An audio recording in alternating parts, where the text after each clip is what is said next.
بسم اللہ الرحمن الرحیم۔ السلام علیکم، میں ذکی عباس ہوں۔ ناظرین، آج 5 دسمبر ہے، جمعرات کا دن ہے اور شام کے اندر لڑائی مزید شدت اختیار کر چکی ہے۔ کیونکہ اس وقت باغی گروپوں کے اتحاد کی جانب سے مل کر جس طرح سے شامی فورسز کے اوپر حملے کیے جا رہے ہیں اور علاقوں کے اوپر قبضے کیے جا رہے تھے، پھر آگے سے شامی فورسز اور روسی فضائیہ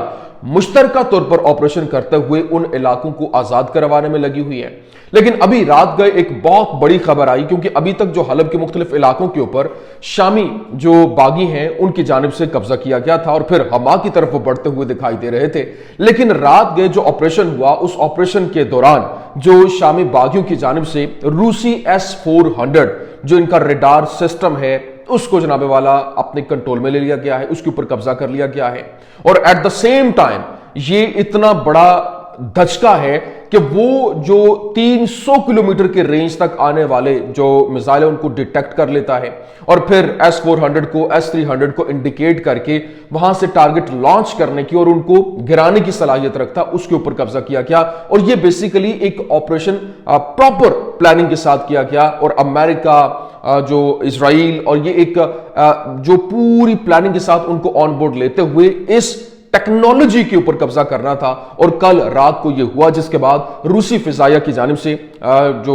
باغی ٹھکانے ہیں ان کے اوپر دھڑا دھڑ بمباری کی جا رہی ہے، جس کے بعد جنگ مزید تیز ہو چکی ہے اور اب یوں کہہ لیں کہ خطرناک فیز کے اندر داخل ہو چکی ہے۔ اور جو روسی صدر ہے اس کی جانب سے اس جو S-400 ریڈار سسٹم ہے اس کو تباہ کرنے کا ٹارگٹ دے دیا گیا کہ وہ ٹیکنالوجی امریکہ کے پاس نہیں جانی چاہیے، کیونکہ وہ ٹیکنالوجی اس وقت دنیا کے اندر بہترین ٹیکنالوجی اس میں سے ایک ہے جو کہ امریکہ کے پاس بھی نہیں ہے۔ یہ کیا معاملہ یہ آپ کے سامنے رکھنا ہے۔ اور پھر حزب اللہ کو خطرناک جو روسی ہتھیار ہیں وہ مل گئے ہیں۔ اس حوالے سے ایک بہت بڑا دعویٰ جو ہے وہ سامنے آیا، کیونکہ اسرائیل کی جانب سے تو پلاننگ کی گئی تھی وہاں پر جنگ بندی کر کے شام کے اوپر حملہ کروا کے وہاں پر جو ہے وہ اس کو